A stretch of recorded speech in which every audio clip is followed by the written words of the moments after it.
আসসালামু আলাইকুম। Doctor consultancy থেকে আমি আসাদুল্লাহ টিভি.ভিডিও ইউটিউব চ্যানেল থেকে আসাদুল্লাহ কনসালটেন্সি তোমাদের সাথে এমবিবিএস ভর্তি আর মাত্র কিছুক্ষণ আগে প্রকাশিত হয়ে গেল বেসরকারি প্রাইভেট মেডিকেল কলেজের দ্বিতীয় ঐচ্ছিক মাইগ্রেশনের রেজাল্ট এবং কি অপেক্ষমান তালিকা থেকে কারা কারা চান্স পেয়েছে বুঝতে পারছো।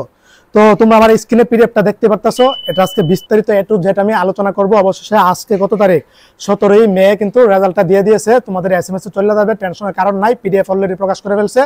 ডিসক্রিপশন বক্সে ফার্স্ট কমেন্টে আমি লিংক দিয়ে দিব, ডাউনলোড করে দেখে নিও বাস। এখন বিষয় হচ্ছে যে ঐচ্ছিক মাইগ্রেশনের অনেকের পরিবর্তন হয়নি। এখানে ঐচ্ছিক মাইগ্রেশনের মেডিকেল কলেজগুলির নাম দেওয়া আছে আর সেখানে রুল দেওয়া আছে। রুলের পরে যদি এম লেখাল থাকে মানে মেরিট, মানে অপেক্ষমান তালিকা থেকে যারা চান্স পেয়েছো, মানে ওরা কোথাও চান্স হয়নি, ওয়েটিং থেকে যারা চান্স পেয়েছো, এটা মেরিট বোঝাচ্ছে। এমআইজি দ্বারা মাইগ্রেশন বোঝাচ্ছে, যাদের মাইগ্রেশন হয়েছে, বুঝতে পারছো। ইউ দ্বারা কি বোঝাচ্ছে? ইউ দ্বারা হচ্ছে আনচেঞ্জ বোঝাইতেছে, বুঝছো। তুমি মাইগ্রেশন করছিল, যে কলেজে ছিল কিন্তু পরিবর্তন হয়নি, ওই কলেজে তোমার রুলটা আছে, এটা ইউ লেখা আছে আনচেঞ্জ, বুঝতে পারছো বিষয়টা। এখন বিষয়টা হলো যে ভাই রেজাল্ট দিয়ে দিচ্ছি, তাহলে ভর্তি কবে থেকে শুরু?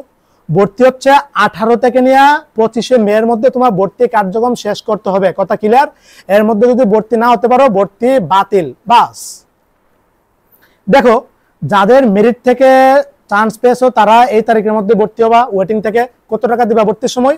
কলেজ কর্তৃপক্ষ 60% টাকা নিতে চাইবে, 60% দেওয়ার দরকার নাই, 1 লক্ষ টাকা দিবা জাস্ট, দিয়া সাময়িক ভর্তি হবা। যাও 1 লক্ষ টাকা দিয়ে ভর্তি হবা। মাইগ্রেশন থেকে যারা আসছো তারা কত টাকা দিবা? তারা ফুল টাকা দিতে হবে। মানে তোমার আগে মাইগ্রেশন যাদের হয়েছে তারা বাকি টাকাটা দিয়া না, এখানে তোমরা চাইলেও 1 লক্ষ টাকা দিয়ে ওই কলেজে ভর্তি হবা। হ্যাঁ, ইউ আনচেঞ্জ যাদের, আচ্ছা যাদের মাইগ্রেশন হয়েছে, না যাদের ইউ মানে আনচেঞ্জ, যাদের পরিবর্তন হয়নি তারা বাকি টাকা কলেজকে দিতে হবে, এটা সার্কুলার লেখা আছে। বাকি টাকা দিয়ে ভর্তি সমন্বিত করতে হবে, বুঝতে পারছো। এখন মোস্ট গুরুত্বপূর্ণ কথাটা হলো, দ্বিতীয় মাইগ্রেশন হয়েছে, তৃতীয় মাইগ্রেশন কি হবে? ইয়েস হবে, 100%। আমি আমার রক্ত দিয়ে লিখে দিলাম হবে। ওয়েবসাইটে এগুলো ঠিকঠাক করে দিবে কয়েকদিনের মধ্যে। এই ভর্তি 18 থেকে নিয়ে 25 তারিখের মধ্যে তৃতীয় মাইগ্রেশন আবেদন শুরু হয়ে যাবে। কেন শুরু হবে, কিভাবে, আমি এত কনফিডেন্স দিয়ে বললাম। বিজ্ঞপ্তি নীতিমালাতে লেখা আছে 3টা মাইগ্রেশন হবে, ঐচ্ছিক মাইগ্রেশন অলরেডি 2টা হয়েছে, আরেকটা হবে। আর আজকে যে বিজ্ঞপ্তি দিচ্ছে এখানে লেখা আছে এই ভর্তির হবে সাময়িকভাবে ভর্তি হবে। সাময়িক ভর্তি মানে আমি আগে বুঝাইছি, দ্বিতীয় মানে প্রথম ওয়েটিং এর সময় বলছি যে আরেকটা মাইগ্রেশন হবে, দ্বিতীয় মাইগ্রেশন দিবে, ঠিক এর সময় আমি বলতেছি আরেকটা মাইগ্রেশন দিবে। এবং সাময়িক ভর্তির কথা লেখা আছে। তোমরা যারা মেরিট থেকে নাম এসেছো ওরা 1 লক্ষ টাকা দিয়ে ভর্তি হবা, ভর্তি সম্পূর্ণ করে মাইগ্রেশন করতে পারবা। ইয়েস, যাদের আরেকটা মাইগ্রেশন হয়েছে, মাইগ্রেশন ধরো তোমার আগে যে কলেজে ছিল, ধরো 1টা 2টা কলেজ চেঞ্জ করে এখন যেটা তার ছিল, এরপর আবার মাইগ্রেশন করছে, পরিবর্তন হয়নি অথবা হয়েছে, পরিবর্তন হোক অথবা হয়নি, মানে যাই হোক অথবা না হোক, তুমি চাইলে আরেকটা মাইগ্রেশন করতে পারবা, কোনো সমস্যা নাই। টাকা কত দিবা? কলেজ কর্তৃপক্ষ চাপ দিবে যে মাইগ্রেশন নাই তাই বুংবাং টুংবাং 60% টাকা দিয়া দাও, দিবা না। তুমি তো মাইগ্রেশন করবা, 1 লক্ষ টাকা দিবা, অথবা যা দিয়েছো তাই। তুমি চাইলে আবার আবেদন করতে পারবা, কলেজের সাথে যোগাযোগ না করলেও চলবে, বুঝতে পারছো। কলেজ চাপ দিবে ভর্তির জন্য। কিন্তু আনচেঞ্জ যারা হয়েছে তোমরা আরেকটা মাইগ্রেশন করতে পারবা। সর্বোপরি মোটামুটি তোমার ভর্তিটা সম্পূর্ণ করতে হবে, বুঝতে পারছো। আর অনেক কলেজ কিন্তু এখনো হয়রানি করাবে, মাইগ্রেশন আরেকটা হবে, কলেজ বলবে যে আরেকটা হবে না, টবে না, বুংবা অনেক কিছু বলবে, আরেকটা হবে মাইগ্রেশন, 3টা মাইগ্রেশন হবে, যেহেতু বিজ্ঞপ্তিতে লেখা আছে, যেহেতু নীতিমালাতে লেখা আছে, বুঝতে পারছো বিষয়টা। আর যাদের মাইগ্রেশন হয়েছে কিন্তু তুমি চাচ্ছ যে কলেজ আসছে এটা পছন্দ না, ভর্তি হবে না, যদি ভর্তি না হও তাহলে তোমার ভর্তি বাতিল। তোমার যেটাতে মাইগ্রেশন হয়েছে ওইটাতে চলে যেতে হবে, বুঝতে পারছো। না গেলে ছাত্রত্ব বাতিল লেখা আছে। আগের কলেজে থাকলে চাইতে পারবা না, ওখান থেকে কাগজপত্র টাকা পয়সা সুন্দরভাবে যত টাকা দিছো ভর্তির সময় এই টাকাটা সুন্দরভাবে তোমাকে ফেরত দিয়ে দিবে, কাগজপত্র ফেরত দিয়ে দিবে। যে কলেজে নামাচ্ছে ওই কলেজে গিয়ে সুন্দরভাবে ভর্তি কার্যক্রম সম্পূর্ণ করে দিবা। ভর্তির সময় ওনারা 60% টাকা নিতে চাইলে দিয়া দাও, সমস্যা নাই, আবার মাইগ্রেশন করতে পারবা।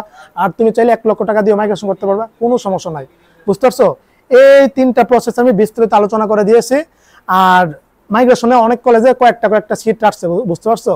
আমাদের কলেজে মাত্র 2 জনের মাইগ্রেশন হয়েছে, আর একজন হয়েছে মেরিট থেকে চান্স হয়েছে, মানে 3 জন হয়েছে জাস্ট চান্স হয়েছে, তার মানে সিট ফিল আপ আমাদের এখানে, বুঝছো। এই 3 জন শুধু মানে চান্স পাইছে, একটা ওয়েটিং থেকে, আর 2 জন হয়েছে মাইগ্রেশন থেকে দেখলাম, তার মানে সিট ফিল আপ। বিভিন্ন মেডিকেল কলেজে কিন্তু সিট ফিল আপ। আমাদের কলেজটা, মেডিকেল কলেজটা ঢাকা বিভাগের শরৎপুর জেলায় মধুপুর গ্রামে কার্তিকপুরের প্রত্যন্ত এলাকায় অবস্থিত। এটার মধ্যে সিট ফিল আপ হয়ে গেছে অলরেডি। আমাদের 50টা সিট আছে, 22টা হচ্ছে বিদেশিদের, 28টা হচ্ছে দেশিদের, বুঝতে পারছো। 22 জন বিদেশি ফিল আপ হয়ে গেছে, আর দেশীয় ফিল আপ হয়ে গেছে। দেশি আর 3টা আছে, এই 3টাকে মেরিট থেকে ঢুকে দিয়ে দিছে, কথা বুঝতে পারছো। এ হচ্ছে কাহিনী। আবার এখান থেকে যারা ভর্তি হবে অনেকে আবার মাইগ্রেশন করতে চাইবে, বুঝতে পারছো না। তো যাও কার কোথায় আসছে জানায়ও, সমস্যা নাই, একটু ব্যস্ত থাকবো আজকে, তো রেজাল্ট দিয়েছে, অনেকে নক টক দিবা। আর এই ছিল, সবাই ভালো থাকো, সুস্থ থাকো, সবার জন্য অনেক অনেক শুভকামনা রইল। ভর্তি কিন্তু আজকে 17 তারিখ, কালকে থেকে ভর্তি শুরু 18 তারিখ। তোমাদের যাদের মাইগ্রেশন পরিবর্তন হয়েছে, কালকে গিয়ে কলেজে গিয়ে অথবা কলটল দিয়ে দ্রুত এই 28 থেকে নিয়ে 25 তারিখের মধ্যে, মেয়ের মধ্যে তোমার টাকা মাকা তুল্লা মুল্লা ভর্তি হতে কার্যক্রম শেষ করে দিবা, কথা ফাইনাল, বাস। আর আমি কালকে অথবা পরশু সিলেট চলে যাচ্ছি, বিমান দিয়ে সিলেট যাওয়া হবে, অথবা আসার সময় বিমান দেওয়া যাওয়া হবে। আমার এক আঙ্কেল মেয়েকে ভর্তি করতে গেছিলাম আমার মেডিকেল কলেজের সাথেই, ওই আঙ্কেলের সাথে আমি মানে সিলেট যাব। যাও একটা জার্নিতে থাকবো, একটু ব্যস্ত থাকবো আমি। আঙ্কেল যেহেতু ভর্তিটা আমি করে গিয়েছিলাম, এমনকি সাথে গিয়েছিলাম, মাইগ্রেশন করাইছি, পরিবর্তন হয়েছে, এখন আঙ্কেল কালকে ফোন দিছে, কালকে মানে আমাকে নিয়ে যাবে কি, ওই তো বিমান দিয়ে নিয়ে যাবে কি, প্ল্যান করছে বিমান দিয়ে নিবে, আর সিলেট 2 দিন থাকবে, একটু ব্যস্ত থাকবো আমি। সিলেট আমার সবচেয়ে প্রিয় একটা স্থান, আর ব্লগ ভিডিও টিডিও বানাবো, একটু 2 দিন একটু ব্যস্ত থাকবো আমি। এরপরে ভিডিও দেওয়ার চেষ্টা করবো। এই ছিল, সবাই ভালো থাকো, সুস্থ থাকো, সকলের জন্য অনেক অনেক শুভকামনা রইল। আসসালামু আলাইকুম ওয়া রাহমাতুল্লাহি ওয়া বারাকাতুহু।